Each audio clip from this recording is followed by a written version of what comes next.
On the morning of September 23, 2002, the police of Yijun County, Tongchuan City, Shanxi Province, received a report of a murder that occurred in Gaomiao village.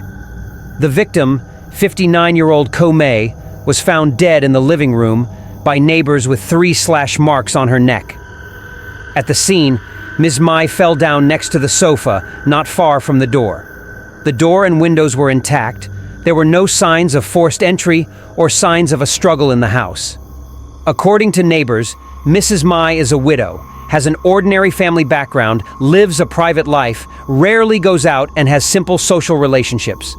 The medical examiner confirmed that Ms. Mai died late at night, 3 stab wounds to the neck that hit the carotid artery, causing rapid death. The victim's head was injured by a blunt weapon. However, 2 types of weapons were not found at the scene. Police speculate that the perpetrator and the victim knew each other. Otherwise, why would a widow open the door at midnight? Mrs. Mai had several hundred yuan in cash on her, and there were no signs of the house being ransacked, indicating that the perpetrator did not commit the crime for robbery. In addition to the blood stains on the floor, there were also tea grounds on the victim's chest that appeared to have been spilled from a cup of water on the table, and the word "lie" written in blood on the washing machine. After inspection, the words were written in the victim's own blood. Based on the blood at the scene, the police determined that Ms. Mai did not move after being injured and falling to the ground. The blood writing could only have been left by the perpetrator. The police did not find any suspicious fingerprints or footprints at the scene. It seemed that the perpetrator had deliberately cleaned up the scene.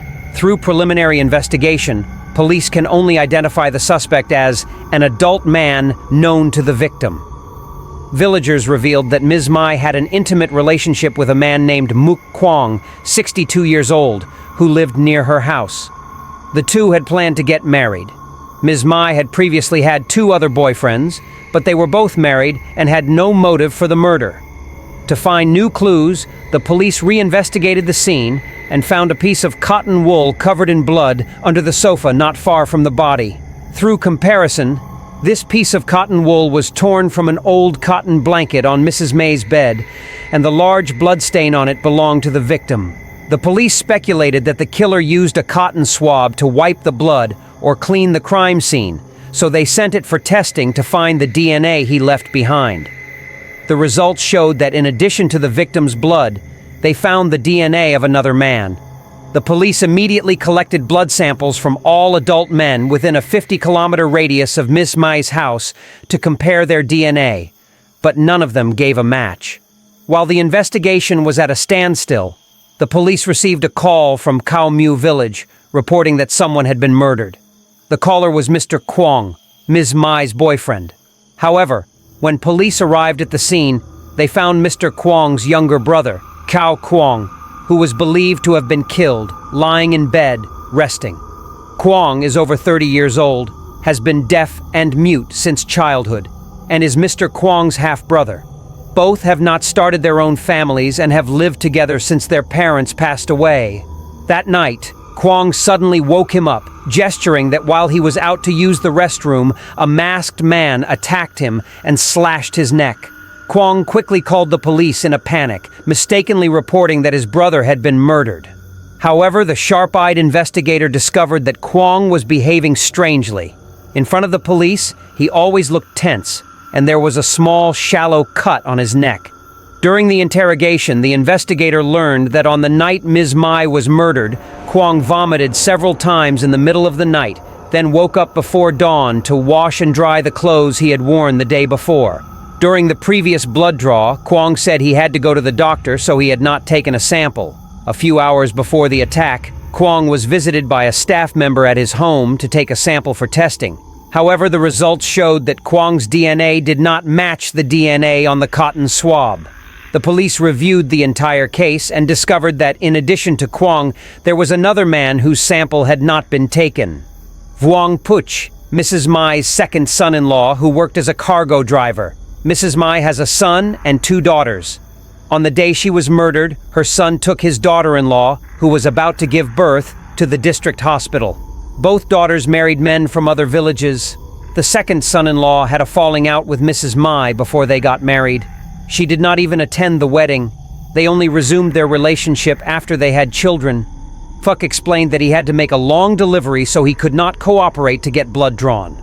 The results of the comparison showed that the male DNA on the cotton swab belonged to Fuck.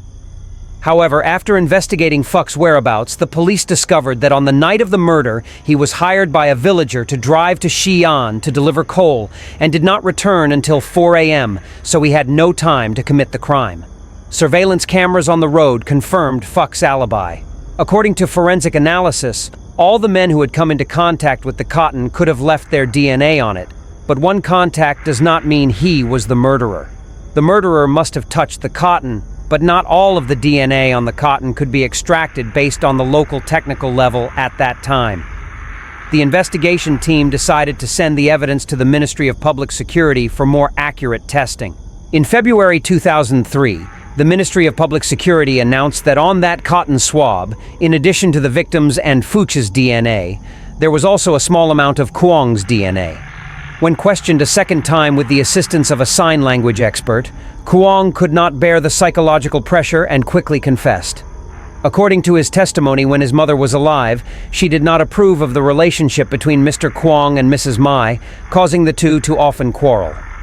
Kwong always listened to his mother, so he also hated his future sister-in-law, even thinking that Mrs. Mai was the cause of family discord. However, because he was deaf and mute and had difficulty expressing himself, no one knew about Kwong's dissatisfaction with Mrs. Mai.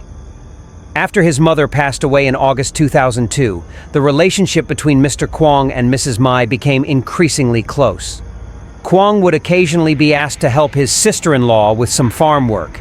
He always obeyed, so the neighbors thought that their relationship was very good. But in reality, Kwong was very upset. Seeing that his mother had just passed away and the two were in a hurry to discuss marriage, Kwong was furious and blamed Mrs. Mai for making his mother angry to death to achieve his goal, and from then on was determined not to let them get their way. Mr. Kwong and Mrs. Mai had no idea about the resentment in his younger brother's heart. On the night of September 22, 2002, Kwong tricked Mrs. Mai into opening the door and immediately used a stick to hit her in the head. Out of resentment, Kwong poured tea on the victim and then quietly cleaned up the scene. To mislead the investigation, although he had never been to school, he tried to remember how to write the word "lie" in blood, which was the surname of a household in the village. Kwong thought this would clear his name, but then the police asked all men to take blood tests to cooperate with the investigation, and in a panic, he acted out a scene of being attacked. After being arrested, Kwong confessed where he hid the weapon. Villagers were surprised to learn that Kwong was the murderer of his sister-in-law, because he was usually seen as gentle and honest. According to psychologists, Kwong was always protected by his mother and brother, lacking maturity in thinking. Having been disabled since childhood, Kwong was always considered by his relatives to be unable to start a family and start a career. Over time, he gradually accepted this, also got used to accepting his mother's opinions without thinking, and was thus influenced by his mother's resentment towards Ms. Mai. After his mother passed away, Kwong found himself with only his brother, but he planned to get married and start a new life. Kwong was not ready to accept his sister-in-law, whom his mother hated, nor was he ready to live independently. This complex psychology may have caused him to feel a sense of crisis and abandonment. The resentment and fear hidden in his heart combined, eventually causing Kwong to lose his mind. Regarding the DNA of the second son-in-law on the blood-soaked cotton, after many interrogations, Fook remembered that he and his wife had visited his mother more than a month before the murder.